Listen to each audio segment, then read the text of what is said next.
this is an iHeart podcast. Time is precious, and so are our pets. So time with our pets is extra precious. That's why we started Dutch. Dutch provides 24/7 access to licensed vets with unlimited virtual visits and follow-ups for up to 5 pets. You can message a vet at any time and schedule a video visit the same day. Our vets can even prescribe medication for many ailments, and shipping is always free. With Dutch, you'll get more time with your pets and year-round peace of mind when it comes to their vet care. Welcome in. Appreciate all of you as we roll through the Thursday edition of the program. Rejoice, the government is back open. Last night, President Trump at 10:24 p.m. Eastern officially signed the bill put on his desk from the House, and we are now back up and running. And let's go ahead and take you into that evening event if you missed it, as many of you may have already been in bed or you may not have been paying attention. Here is what Trump said last night sitting at the Resolute Desk in the Oval Office as he officially began the process of opening the government by signing the bill, cut 3. I just want to tell you the country has never been in better shape. We went through this short-term disaster with the Democrats because they thought it would be good politically. And it's an honor now to sign this incredible bill and get our country working again. Thank you. One more thing, Buck, he also said, for 43 days, Democrats had no argument. That argument has not changed. This is cut 4. For the past 43 days, Democrats in Congress shut down the government of the United States in an attempt to extort American taxpayers for hundreds of billions of dollars for illegal aliens and people that came into our country illegally from gangs, from prisons, from mental institutions. They wanted to pay them $1.5 trillion, which would have really hurt our healthcare businesses and our recipients at levels never seen before. Today, we're sending a clear message that we will never give in to extortion, because that's what it was. They tried to extort. The Democrats tried to extort our country. Okay, so I think the number one question most people have, including myself, and I'm curious how you would break this down in terms of the likelihood is what is going to come next, Buck, is I'm glad that we are now back open. The Democrats gained absolutely nothing. They seem to have made this choice despite the fact that there was no benefit to them at all. Why will they not just do this again?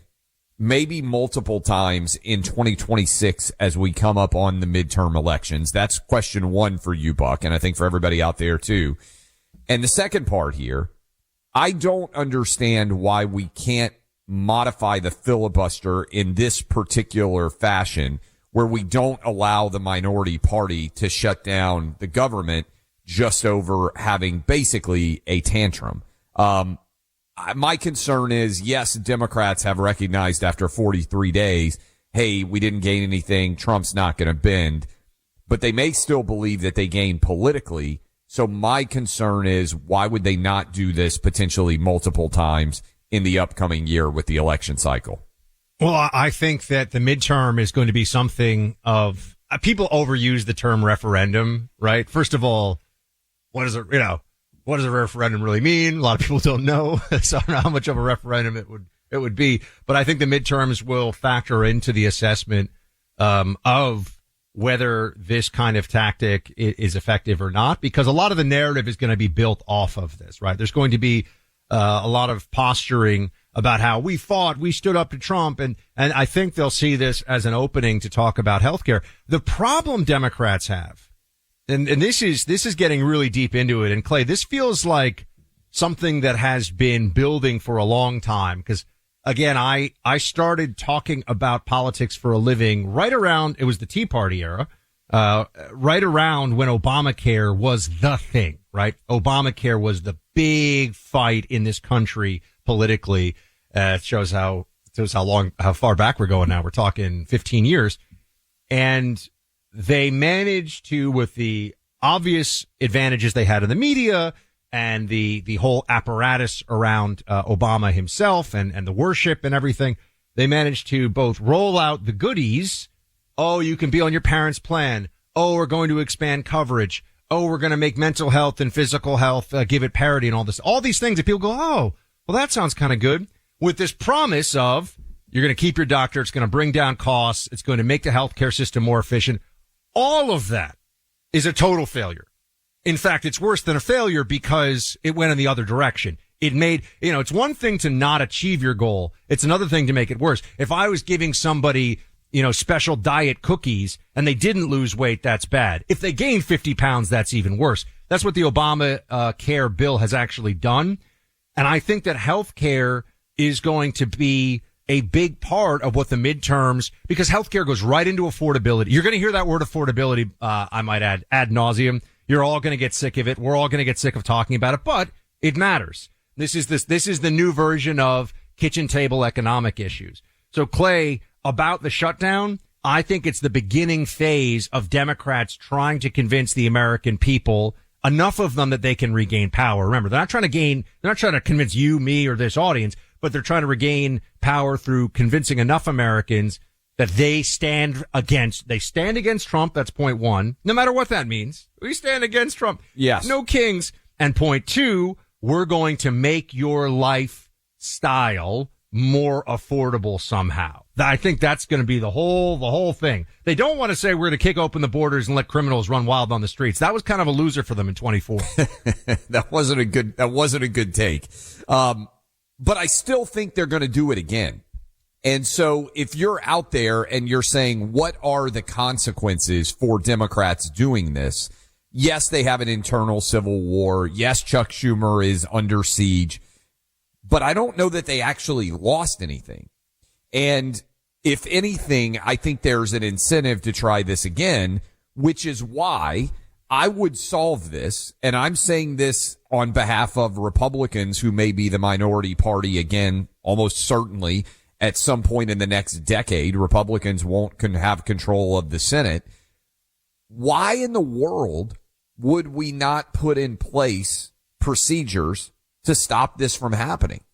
Because leave aside the temper tantrum aspect of it, I'm concerned, and I know you talked about this, an air traffic control error that led to the deadliest plane crash. If I remember, was it in Brazil you were talking about, Buck, where 500 people died when two planes collided? Yeah. My concern is we created a situation where that could happen in the United States when all the air traffic control guys and gals are not getting paid what they should have gotten paid. They're not getting their paychecks. And we started to have to restrict the amount of flow of airplanes all over the country. And so many of you got caught up in the chaos.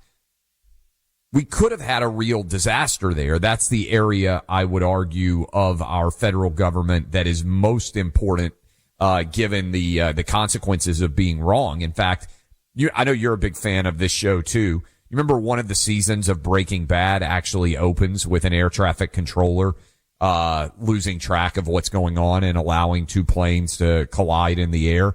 For those of you out there that are also big Breaking Bad fans. But I don't understand why we have allowed this process to occur and why we would continue to allow it to occur. To me, if we modified the filibuster when it comes to Supreme Court appointments, then why in the world would we not modify the filibuster to stop the minority party from effectively throwing a temper tantrum and shutting down the government like this? That to me seems like an easy resolution going forward. There was a lot of talk from Trump about getting rid of the filibuster. And then I think getting rid of the whole filibuster, right, Buck, is a step too far, but this to me would make sense. This is what I was going to say, is that this is the halfway measure on this one, we are going to change the rule. Now, to be fair and to be clear, Harry Reid did something of a halfway measure with the judges too, right? It was for federal judges, but not for Supreme Court. And then when we were in the majority, we were like, you know what? You're going to play that game. We're going to play that game. So there's something of an arms race that occurs within the Senate procedural rules that we will be engaging in here. But if you want Trump to be able to have a functional government and not just allow Democrats to throw tantrums like this, then I think that it makes a lot of sense to do. We just have to understand that there will be a cost. There will be a consequence on the other side at some point. I do think there's understanding already, Clay, among Republicans and among the Trump faithful, among all the Trump voters out there.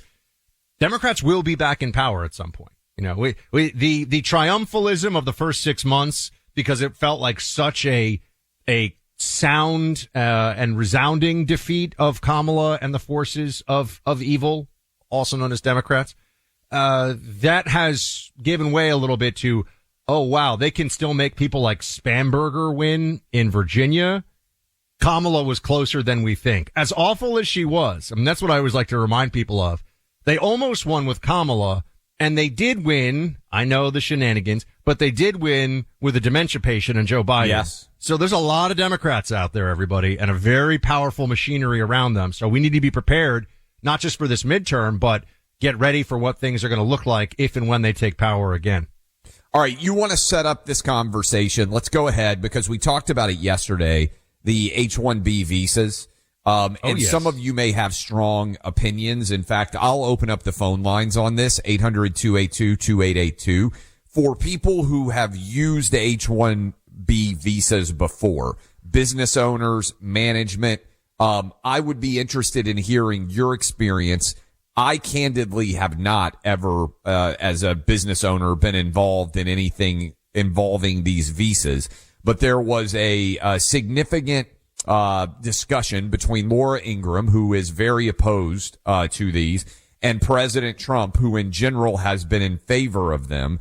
And you mentioned yesterday, Buck, that this kind of blew up. It was during Christmas break, if I remember correctly. Vivek Ramaswamy stepped into the H-1B visa discussion on social media, and he hasn't even been that active. Vivek hasn't on social media by and large since. Look, you know, I've talked to Vivek a little bit in the past.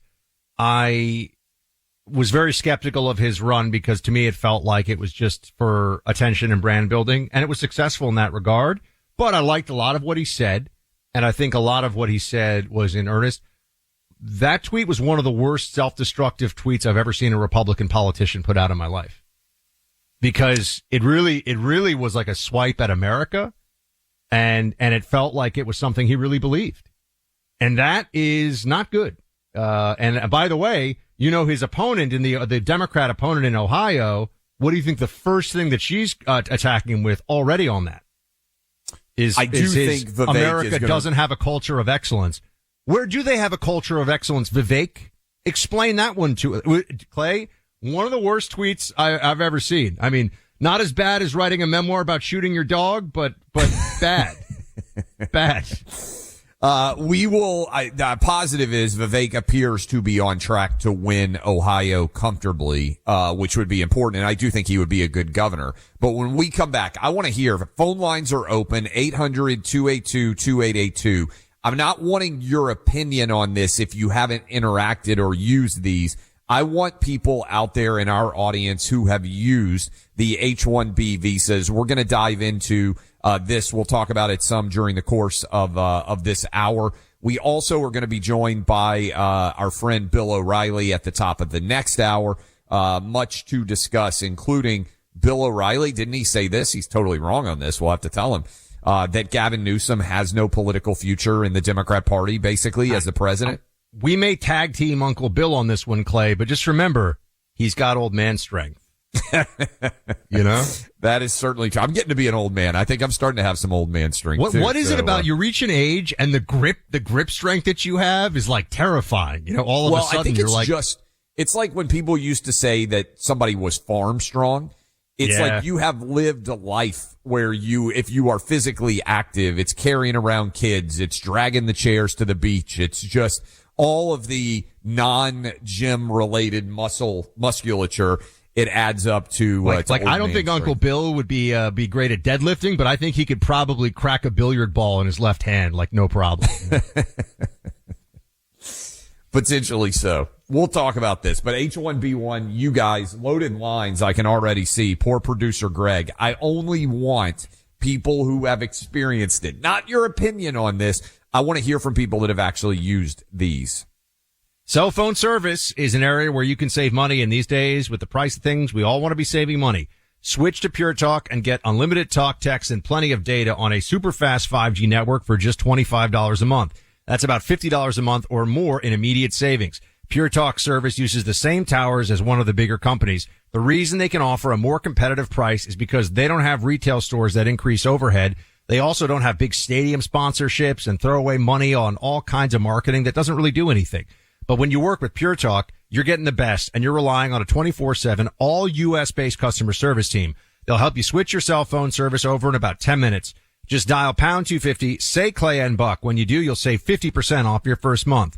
Find savings with your wireless bill. Dial pound 250, say our name's Clay and Buck. It'll connect you to Pure Talk's U.S.-based customer service team. Dial pound 250, say Clay and Buck to get hooked up with Pure Talk. Making America great again isn't just one man. It's many. The Team 47 podcast. Sundays at noon Eastern in the Clay and Buck podcast feed. Find it on the iHeartRadio app or wherever you get your podcasts. All right, second hour of Clay and Buck kicks off right now. We've got Bill O'Reilly with us, mega best-selling author, commentator. You all know where to go get his stuff, BillO'Reilly.com. Latest book, Confronting Evil, Assessing the Worst of the Worst. I'm sure, Bill, there's a whole chapter on people who chew with their mouths open, the worst of the worst. Thank you so much for being here with us. Appreciate that. Listen, guys, I always like talking to you. Thanks for having me in. Let's get into the shutdown right away, shall we? What the heck was this all about? I mean, give us your sense as to what the Democrats think they got out of this and what they really got out of this, and how they're going to go forward now that a lot of people, I think, saw this not the way that they had intended. Well, they won a partial victory last week when New Jersey went Democrat in the gubernatorial race when it was supposed to be considered very tight. It was not. And people were angry about the government shutdown. Whenever the American public gets angry, they vote against the incumbents. That's all the way back to John Adams. And it's always been that way. But the genesis of this is that the Democratic Party was getting beaten so badly by President Trump that it had to make a stand somewhere, sometime. And the people who run the party, which are far left progressive consultants, not senators or Congress people, that the party is being run as an article in the Wall Street Journal editorial page today, a very good article about money people calling the shots in the Democratic Party. Well, they decided, look, the Republicans' weakness is they don't have a health care plan to bring down costs. So we'll insist that the temporary Obama care spending, which rose and was supposed to come back down after the pandemic subsided, be made permanent. And the Democrats who fostered that knew that Trump and the Republicans would never agree, never, to more spending in a chaotic program. So they knew that the government was going to shut down. Now, they thought that they might be able to wait it out.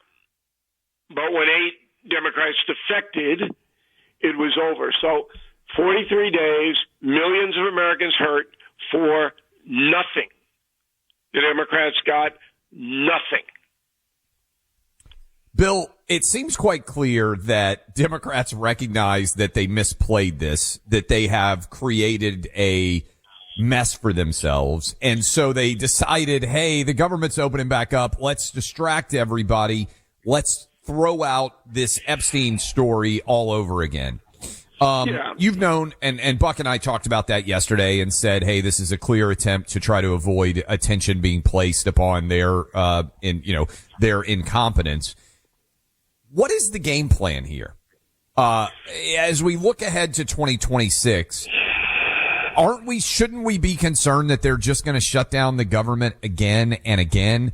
That seems to me to be the most likely outcome because they don't really have any game plan, but they just want to be reflexively anti-Trump. And if that's true, what would be a remedy? Do you support adjusting the filibuster here to stop the government from being able to be shut down until 60 senators, which requires, 8 Democrats actually come to their senses? Well, lot of questions in there, Clay. Okay? So number one, it's obvious that Democrats threw this Epstein stuff out to deflect from the embarrassment of losing the shutdown. Yes. Everybody with an IQ over 50 knows that. Okay, number two, no, I wouldn't mess around with the filibuster at all, because then you're going to create a monster that is going to come back and do some serious damage. You can't be changing the filibuster rules every 2 years.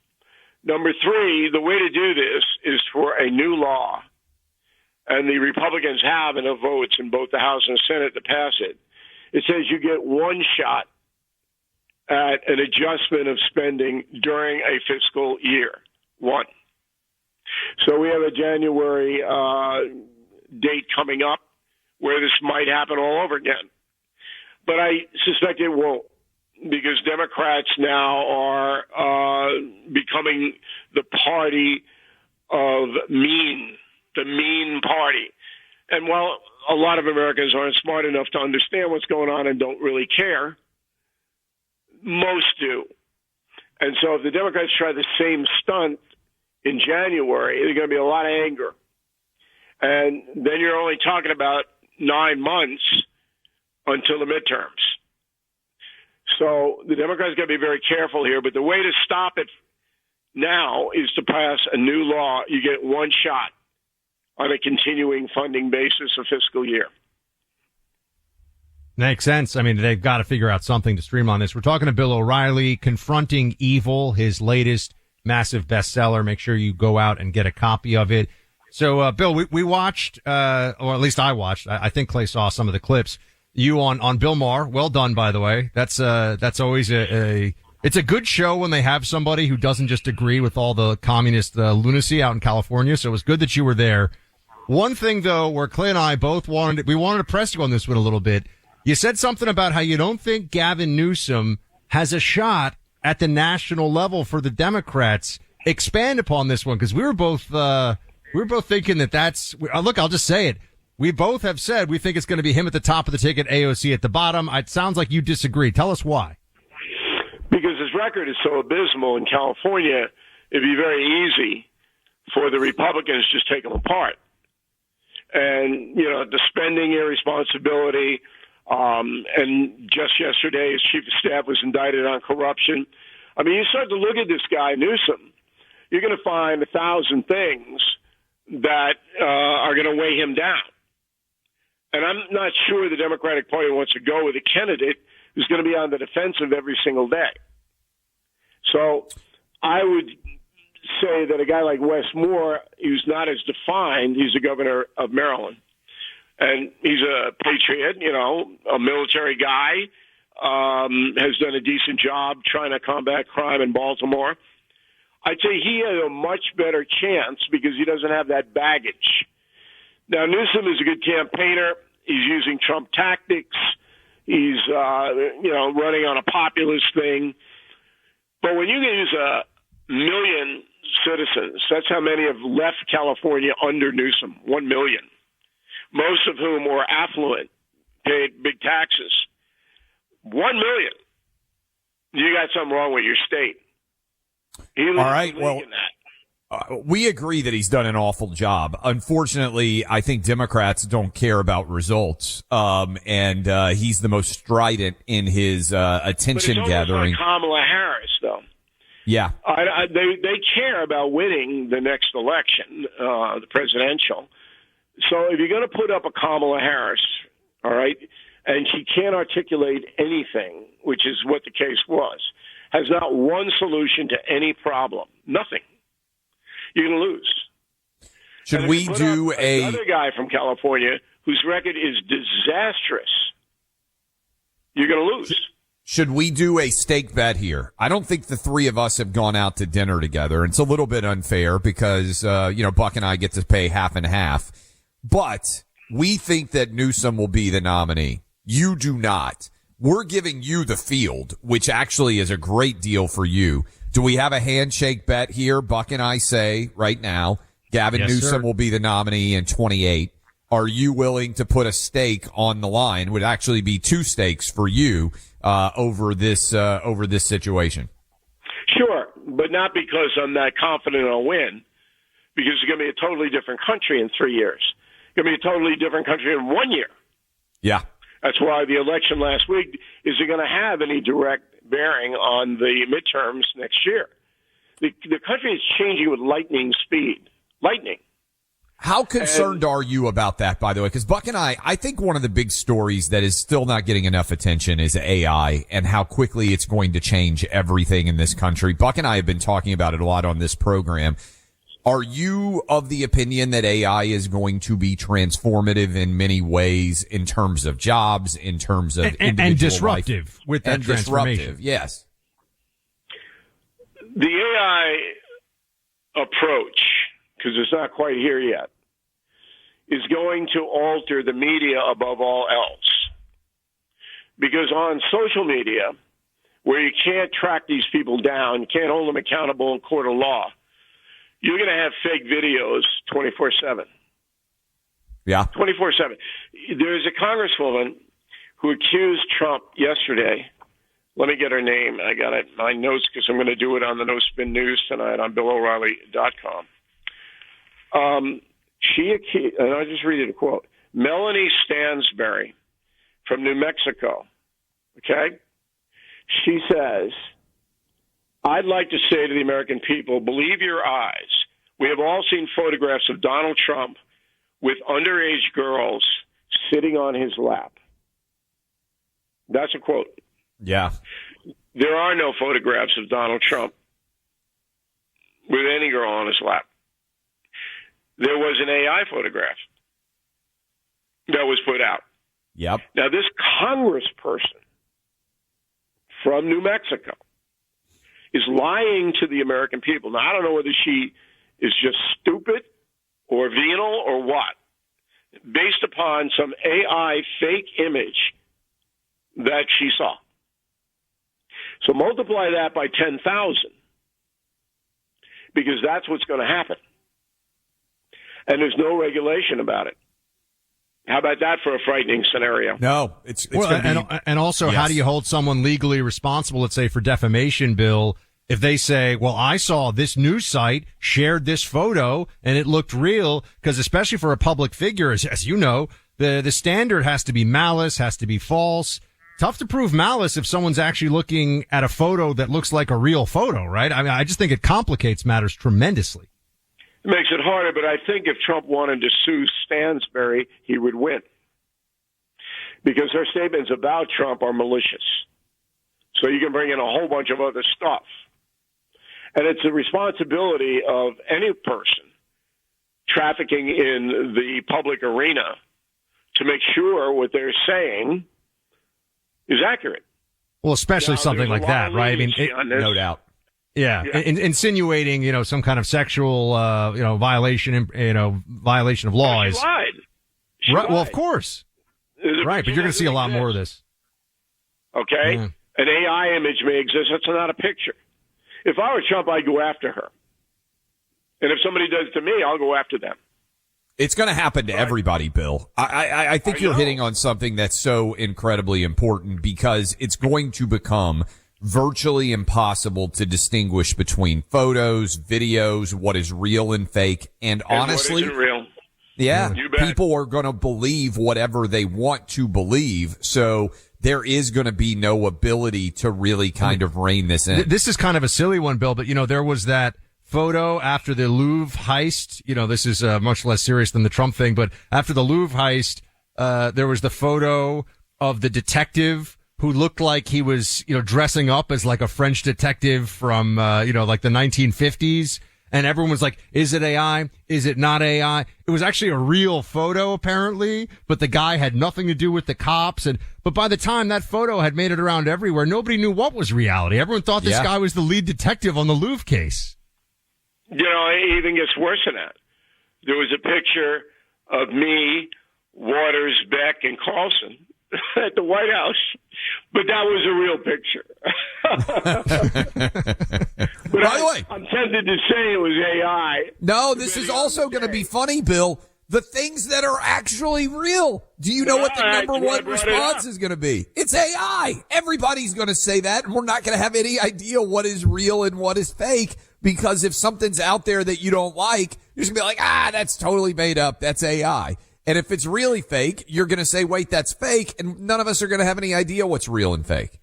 Well, that's why Congress has to pass new laws, new defamation, libel, and slander laws.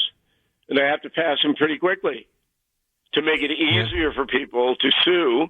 But that's my point, Bill, is people are gonna hide behind a bad faith, I was acting in good faith standard unless we change these laws because of AI. They're gonna say, I'm just going on what was So you're right, we got to change this. It's going to be a huge problem. But, and to your point, Buck, it's going to be hosted websites that are in foreign countries that are hard to be able to track down because they're going to be a lot of these sourcing, right? And then it's going to go everywhere. Yeah. They'll outsource them to the South Asian people.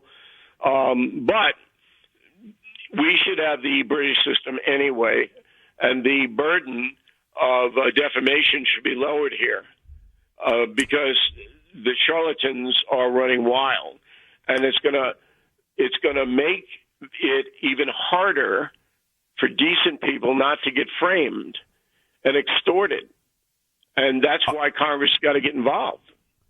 Look, I think thanks for the time, Bill, and we encourage everybody to go check out Bill's newest book.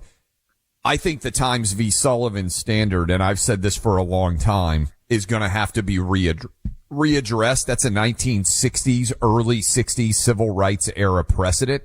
It doesn't really play in the modern era very effectively. Bill, we appreciate the time, and we'll get you on again soon. Thanks for having me in, guys. Anytime. That's Bill O'Reilly. Check him out, BillO'Reilly.com. He's got a lot of great stuff there, in addition to one of the best-selling nonfiction book series of all time. When we first met up with the team at the International Fellowship of Christians and Jews, they were understandably focused on helping tens of thousands of Israeli citizens displaced and affected by the war. But for many years before then, even today, they're continuing to help members of the Jewish faith no matter where they are in the world. That includes Jewish community members in our nation as well that have been affected by anti-Semitic acts. For the IFCJ, this is an important effort. The IFCJ is on the front lines providing real help where it's needed most, giving food and shelter to Jewish families that feel under threat. I have seen this for myself, and I have helped to do some of the charity work that they have done in Israel. I was over there about a year ago in December. Your gift of $45 will help support their life-saving work by helping provide food, shelter, much more. Supporting the IFCJ is a spiritual stand too. Please call 888-488-IFCJ. That's 888-488-4325. You can also go online to ifcj.org. Every dollar helps. Don't wait. Be the difference. IFCJ.org. Stories of freedom. Stories of America.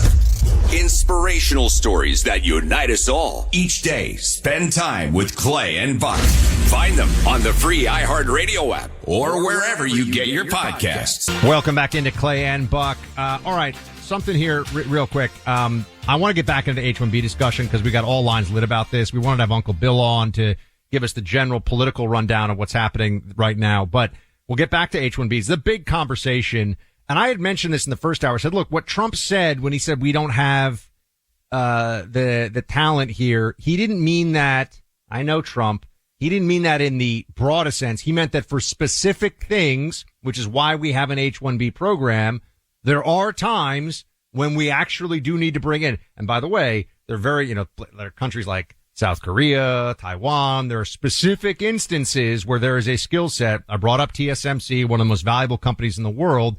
We cannot run that fab without Taiwanese assistance. Even the one in Arizona. We need them.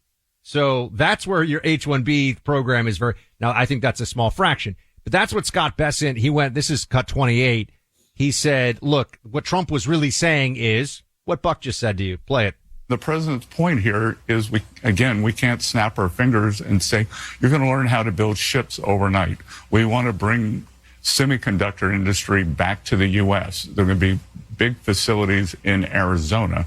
So I think the president's vision here is to bring in overseas workers where these jobs went. Who have skills. Who have the skills, 3, 5, 7 years to train the U.S. workers. Then they can go home. The U.S. workers fully take over. So do you understand the concern that people have? Hey, an American can have that job. Why you give it to a guy from But an India or American China? can't have that job. So because, it's specific skills. Because we haven't built ships in the U.S. for years. We haven't built semiconductors. So this idea of overseas partners coming in, teaching American workers, then returning home, that's a home run. It just has to be what he's talking about. It's so funny because it sounds, okay, that makes sense. Yeah, that's what the H-1B program is supposed to be. It's not supposed to be low-level coding where you get to pay someone, Clay, from India 30% less than you'd pay an American that you could find to do the job.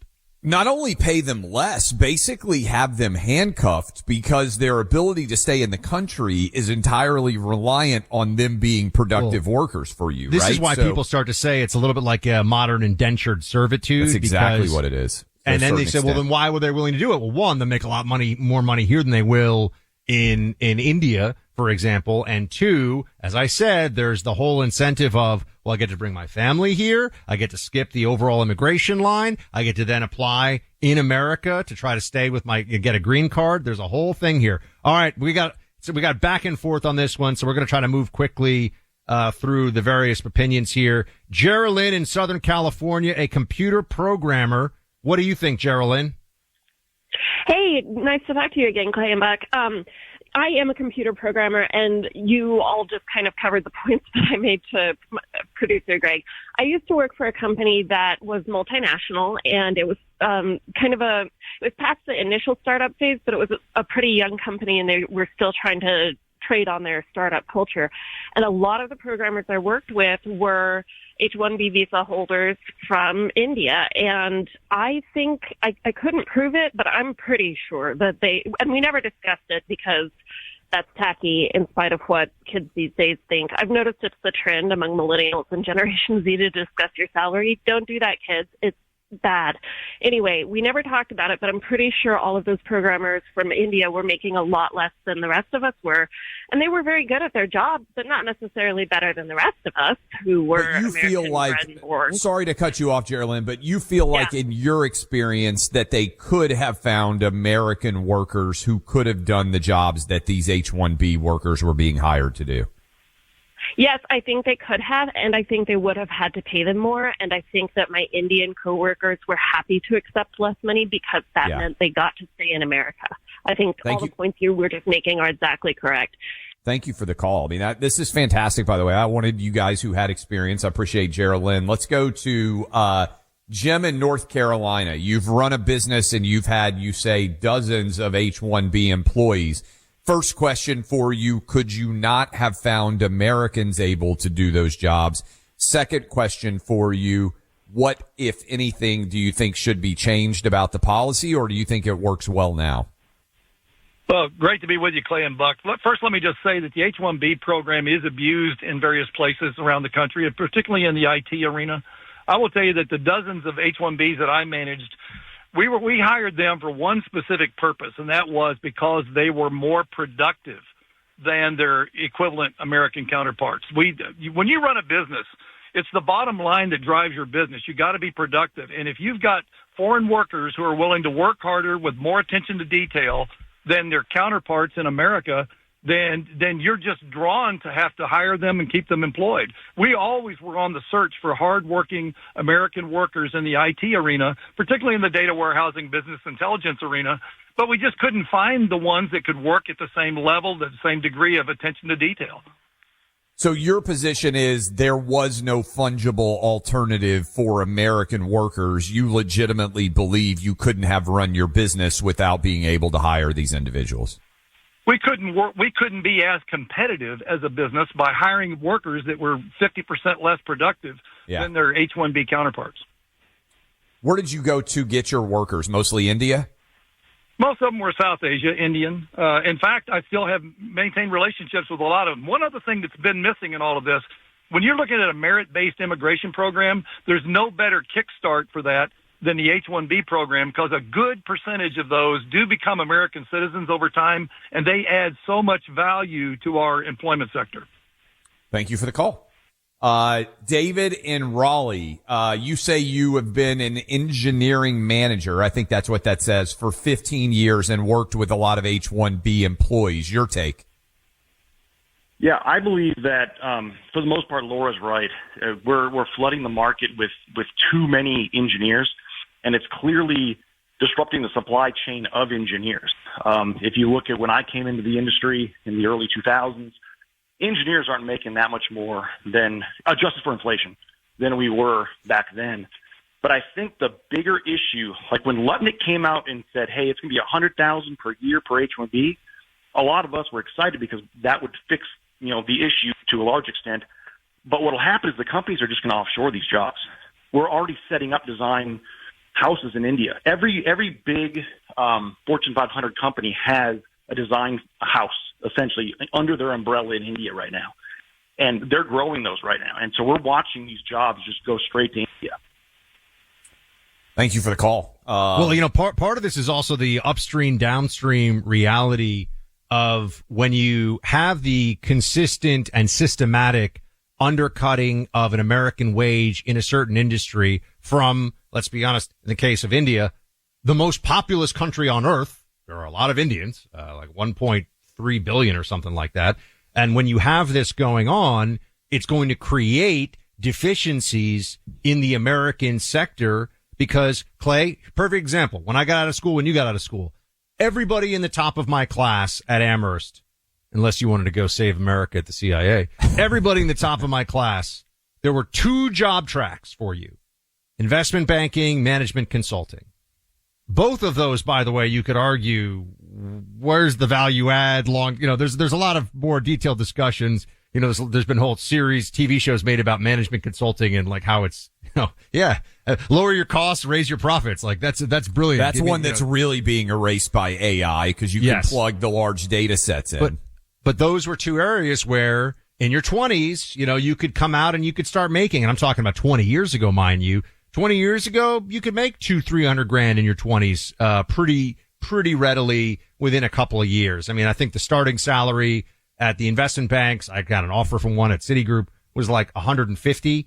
And then with bonus, it could be up to 100 and, if it was a good year. Anyway, it's very variable. But the point is, you went to be an engineer, you're making like 70 or 80 grand. Now, I know to a lot of you saying, well, that's a great job. That's a lot of money. Sure.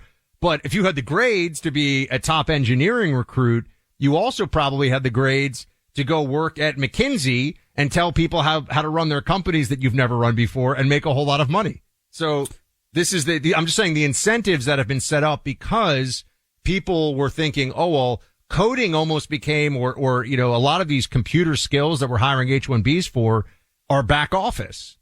And as long as you're in a back office situation, you're never going to really be writing your own ticket and determining your own fate. No doubt. We've still got a bunch of calls. We'll get to some of those calls when we come back. I appreciate everybody reaching out and sharing what your perspectives on what is a challenging situation. We'll continue to break all that down, going forward. But in the meantime, Buck, I think you got something for us here. I do indeed, my friends. Good ranchers.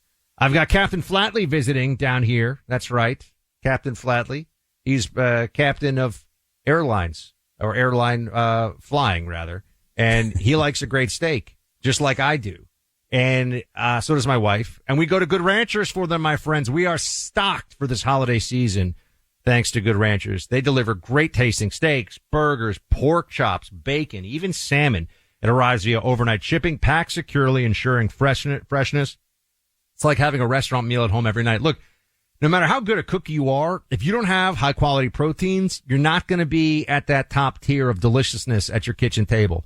Good Ranchers gives you exactly what you need. The raw materials for the best dinner you're going to have a great time with your family. And it's all really good, top quality, top tier stuff too. No antibiotics, no hormones. We're both subscribers, Clay and I. You should be too. You'll get $25 off every box delivered, free shipping, and a free gift in every order for life. To shop America's best meat, visit goodranchers.com. Start your subscription today. And if you order before December 1st and you're a first-time subscriber, Use my name, Buck, as your promo code. You'll get an additional $100 off your first 3 orders plus free meat for life. That's code BUCK for $100 off plus free meat for life. GoodRanchers.com, code BUCK. You ain't imagining it. The world has gone insane. Reclaim your sanity with Clay and Buck. Find them on the free iHeartRadio app or wherever you get your podcasts. Welcome back in. Clay, Travis, Buck Sexton Show. Hour number 3. A lot of you weighing in. 800-282-2882. President Trump set to speak soon on affordability-related issues. We have got a couple of different breaking news stories that I wanted to hit you guys with. First of all, and it seems like this is kind of a significant story, Alina Habba, who is the state attorney, I believe, for New Jersey, the U.S. attorney for New Jersey, I believe is her official title. According to Mary Margaret Olahan, who we have had on the program quite a bit, she is a Daily Wire reporter. There was a attack at the U.S. attorney's office, and a suspect entered the building with a baseball bat around 5 p.m. yesterday, proceeded to Alina Habba's office. But Pam Bondi says this is in the last hour or so, these details coming out. Attorney General, last night an individual attempted to confront one of our U.S. attorneys. Habba destroyed property in her office and fled the scene. Thankfully, Alina is okay.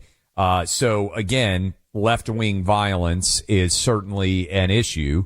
And we're glad that Alina Habba is okay, but somebody showing up with a bat and attacking the office is something obviously very, very serious. Other news, John Fetterman's office put out this statement. During an early morning walk, Senator Fetterman sustained a fall near his home in Braddock, Pennsylvania. Out of an abundance of caution, he was transported to a hospital in Pittsburgh. Upon evaluation, it was established he had a ventricular fibrillation flare-up that led to him feeling lightheaded, falling to the ground, hitting his face with minor injuries. He is still hospitalized. This is a funny quote. Senator Fetterman had this to say: "If you thought my face looked bad before, wait until you see it now." So that is John Fetterman. He's doing well, receiving routine hospital observations, and they are adjusting potentially his defibrillator, and the way that I would imagine that works inside of his body. Reminds me, Buck, that quote, if you thought my face looked bad before, wait until you see it now. One of the all-time great rejoinders from Abraham Lincoln. Do you remember this quote? He was accused of being two-faced, and his response was, "Do you think if I had two faces, I would wear this one?" Which, again, I'm paraphrasing, but a pretty witty comeback that reminded me of what John Fetterman was saying there. Now, remember how we talked, Buck, about Michelle Obama every time she speaks, making herself less likely? Less likable. She is continuing to speak and drive down her overall likability every single time that she speaks. So I thought we could have fun with this and play this cut. Michelle Obama said, I've got a couple of cuts that are crazy, but Michelle Obama said, "Black female beauty is so powerful, we are owed respect." Cut 1. We have to start educating people about all kinds of beauty. Yes. And our beauty is so powerful and so unique, that it is worthy of the conversation, and it's worthy of demanding the respect that we're owed for who we are and what we offer to the world. First of all, every man on the planet, trust me on this, is aware of beauty. There's nobody out there who's like, hey, I didn't know this woman was attractive. But this is the toxic nature of identity politics, where she's arguing basically because of my race that we have to be respected. And you read her PhD or whatever, the thesis that she wrote? Oh, no. Undergraduate Princeton thesis. Okay. No PhD. She went to law school, right? She went to Harvard for law school. That's where she met Barack Obama, right? Or no, she was an attorney and he was an associate and they met at the firm, but he was older when he went back to law school, I think is the story. She at one point had a job at a public hospital in the state of in the state of Illinois when her husband was a state legislator. I think she was a diversity educator at the hospital making $300,000 a year. And this was over 20 years ago. So make like $500,000 a year in today's dollars to be a diversity educator. So at the University of Chicago, if I remember correctly, I think you are hitting that exactly right. But yeah, basically $500,000 in today's dollars to essentially have a job that is a cakewalk. You don't have to hardly do anything. And that is the reality. So all of this is bonkers. Also, I pulled this clip because I saw this circulating. Democrats have decided, Buck, that their go-to talking point for this past campaign season, and maybe it's going to extend in the next campaign season, is that we need more, grocery stores provided by the government. We know that this was a big part of Mamdani's pitch in New York City, but this is Katie Wilson, who ended up winning the mayor's race in Seattle. I don't know if you've heard this. This was a flashback to her campaign, but it is now circulating. She says that they can't allow grocery stores to shut down in Seattle, and that if it does happen, then the government needs to step in and be the grocery store. Can I just to clarify, just a point of clarity? Yeah, Michelle Obama worked at the University of Chicago Medical Center. So you're right. It was a hospital, but it was the U Chicago Hospital, and she was executive director for community affairs, diversity educator. So it's what she was working on, a lot of diversity and recruitment is what I'm reading here. Guess what? She was a diversity educator making $500,000 a year, basically. So nice job if you can Not a get bad it. gig. Relatively low stress. Here is that Seattle new mayor, basically echoing the same arguments that were made on the other side of the country, coast to coast. What we really need is more government grocery stores, just like Cuba. Access to affordable, healthy food is a basic right. We cannot allow giant grocery chains to stomp all over our communities, close stores at will, and leave behind food deserts. Together we can build a Seattle where fresh food is for everyone, not just for those who can afford it. Food deserts are not natural. Corporations create them when they abandon our communities. As mayor, I'm excited to step up and with UFCW explore public option grocery stores to fill those gaps. I thought this was funny, Buck, because it directly connects with the conversation we had during the SNAP debate, which is the argument that she is making about food deserts and availability of food has been tested, and it is just not true. There is no lack of available food products that people in different communities want to buy. And so this was a talking point probably 2010-ish. And now it's just coming back, even though it's been soundly refuted. And I do think the fact that government owned grocery stores, again, like Cuba, is being argued in favor of in both Seattle and New York City is interesting about the dearth of real ideas motivating the Democrat Party right now. They've done this before, as I've said. Here you go. I was pulling this up. Giving the poor, this is from the New York Times, everyone. Giving the poor easy access to healthy food doesn't mean they'll buy it. What a shock there. And I'll read you a little bit from this. This is 2015, Clay. It's a decade ago. In 2010, the Bronx, this Bronx section was what is called a food desert. This Bronx community was a food desert. Low-income neighborhood in New York's least healthy county. No nearby grocery store. Few places where residents could easily buy fresh food. The target of a city tax incentive program to bring healthy food into underserved neighborhoods. A 17,000 square foot supermarket opened, aided by city money, paying for 40% of the cost. Neighborhood welcomed the addition, but the diets of the neighborhood's residents did not. They don't want to buy what coastal elites want them to buy. We can go over this. This is the New York Times, study after study. Does this really shock anyone? This is kind of funny, isn't it? You sit there, you go, In low-income communities, if people have the choice, generally speaking, talking about broad buying habits, you don't have to call me and say, I have a friend who's low income and he's running 6 triathlons. Yeah, okay, I get it. Generally speaking, in low-income communities, when people have the opportunity to buy chips, soda, candy, frozen food that they can, frozen pizza, whatever, or they can buy arugula, free range, lean, chicken breast or whatever. Which one are they going to do? There's a reason why they sell the food they sell in low income communities, because that's what people in those communities buy. Even when you subsidize, so-called, or not so-called, it is, even when you subsidize healthier food. And so what are you going to do about this?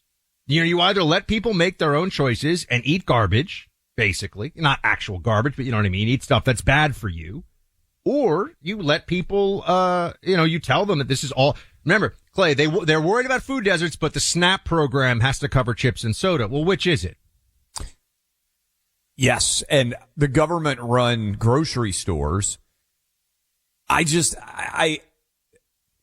One of the biggest challenges of capitalism is young people who have all of the benefits of living in a capitalistic society decide that capitalism doesn't work and it's all one big circle. I feel like we've seen this with policing, where people say, oh, you know what? Being concerned that you have too many violent predators behind bars is a luxury of a low crime environment. And so you have a low crime environment and people start saying, hey, you know what? We need fewer cops and we need fewer people in prisons and we need more lenient treatment of bad guys. And then there's more bad guys on the street. What happens? The overall violent crime rate skyrockets. And it would be nice if we could just have public policy that acknowledges what works and what doesn't. And how about we don't try the things that we know don't work? Government funded grocery stores? The profit margin on grocery stores, Buck, is 1 or 2%. It's one of the hardest businesses to run. You know what would really be the test? And this would go to Mamdaniism and everything as well. We should run an experiment. Go to one of these supposed, remember, it's a food desert. It's also, an area where we're going to be told people are oppressed and there's all this oppression. It's a low income community. And I'm sure there's systemic racism involved and all this other stuff. Go into that community, Clay. Set up just let the grocery store that's there, or let the place where people get their food. A lot of times it's more like in New York, I'm speaking about now, it's more like a convenience store. People will go in and they'll have food there, but they won't have the big aisles like they will in a Giant or a Food Town or whatever, A&P. I don't even know if that exists anymore. Does A&P still exist, the grocery store? We got Publix, not. We got Piggly Wiggly, we got Kroger where I am. Publix. I should have said I just lost my Florida card for a week. I should have said Publix right away. I didn't. Anyway, they don't have something like that necessarily, but you could honestly, I think, offer in these same communities, you could offer not just reduce, you could say, okay, you can either buy the stuff that we deem unhealthy or we'll give you the healthy food free. And I think that people would be shocked to see what the actual result of that experiment is.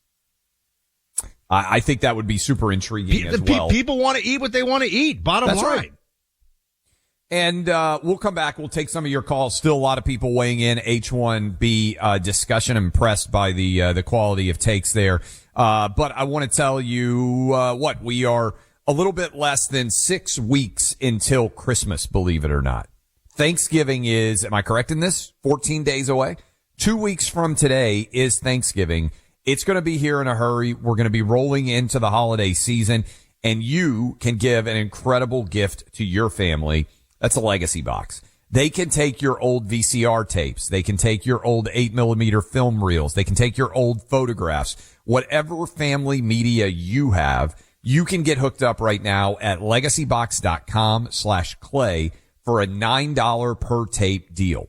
That is a $9 per tape deal at legacybox.com/Clay. Early access to the best deals of the year. Legacybox.com/Clay. Give your family the gift of memories that will last a lifetime, digitally preserved forever at legacybox.com/Clay. That's legacybox.com/Clay. news and politics, but also a little comic relief. Clay Travis and Buck Sexton. Find them on the free iHeartRadio app or wherever you get your podcasts. Welcome back in here to Clay and Buck. Important thought that we just had also about the food situation there and the idea of government-run grocery stores. There's a lot of lobbying that goes on by big agra and the big food companies to make sure that the things that the liberal elites who run these cities don't want the low-income communities to be ingesting in those quantities are covered by things like food stamps, aka SNAP, right? Obviously they renamed it because food stamps, after a while, had picked up something of a negative connotation. It was food welfare. And so they call it SNAP now, but it's the same basic premise, or it is the same premise. And I think that that's one aspect of this, is that there's a big incentive, Clay, to make people, or to encourage people to eat this stuff and for it to be subsidized by the government. And beyond that, I just think, what experience with a government entity makes you think that you want the government in charge of stocking and getting the best quality for the dollar? This is actually a really fun question. I'm still ticked off about how bad the food was in my private high school. It was a scholarship school. It was prison food. My high school should be ashamed at the food that they were making us eat. And that wasn't even the government. Like, I can't imagine what it's like in an actual prison or a state facility. Look, the efficiency required to be a profitable grocery store, to say nothing of the competition that must occur for cleanliness and lack of spoilage and all of those things. Kansas City tried this. Remember the story that was out there about Kansas City? They said, hey, we need to have government-run grocery stores. They couldn't get produce there in a healthy way, right? It was spoiling. Nobody wanted to shop there. The shelves were mostly empty. It was an unmitigated disaster, which, Buck, if you told me, what do you expect a government-run grocery store to look like? It is what happened in Kansas City. It's what I would have predicted. And I wish we had trips, like field trips, so kids could go to Cuba and actually see what the full fruition of a government system that they're supporting now in New York City is like, so that you could understand what it's like to not have air conditioning, Wi-Fi never works, government-owned grocery stores where everybody stands in line for hours to be able to get a bar of soap. Like, this is crazy. Civilization is based upon individual incentive. Yes, there's always the group, the community that you need, but you need people to have their own individual reasons for doing what they're doing, or they're not going to do it. This is why places like the Soviet Union collapsed into a totalitarian nightmare, because there is no incentive for the individuals, and so the only way they make you do what you're supposed to do is with a gun to the back of your head. It's just brute force. If you want to have a society that functions efficiently and well, people have to benefit. Clay, I want a grocery store where the manager's making six figures. I want a grocery store where the people in charge take pride in what they do. Like, it's very straightforward to me. You know where they take a lot of pride in what they do? Chalk supplements that are absolutely top tier, top class. You have to try them out for yourself. I take Chalk's daily and the Chalk pre-workout formula. I'm going to go to the gym later today, and I'm going to be hitting the Chad mode. It's great for any workouts. Going to go for a long run, a long walk, but also just getting stuff done around the house. It just gives you that energy, gets you fired up. Chalk is spelled CHOQ. Now, the Chalk Daily, by the way, is a great way to start. You can also try their Male Vitality Stack. For the guys out there, this includes a leading ingredient that replenishes diminished testosterone levels in men. It's your body's natural source of energy, testosterone. When your levels are low, and this happens to you over time, Chalk's Male Vitality Stack can replenish it up to 20%. Go to Chalk, CHOQ.com. Use my name, Buck, for a massive discount on any subscription for life. Chalk, CHOQ.com. Use my name, Buck, for a massive discount. This is an iHeart podcast.